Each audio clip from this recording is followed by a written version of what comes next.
ramen prayune le singve alo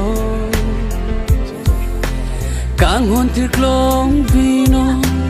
ove suri patok jilona tok ramen prayune le singve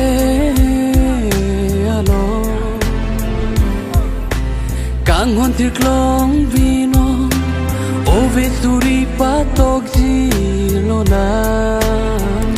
le singa talo alo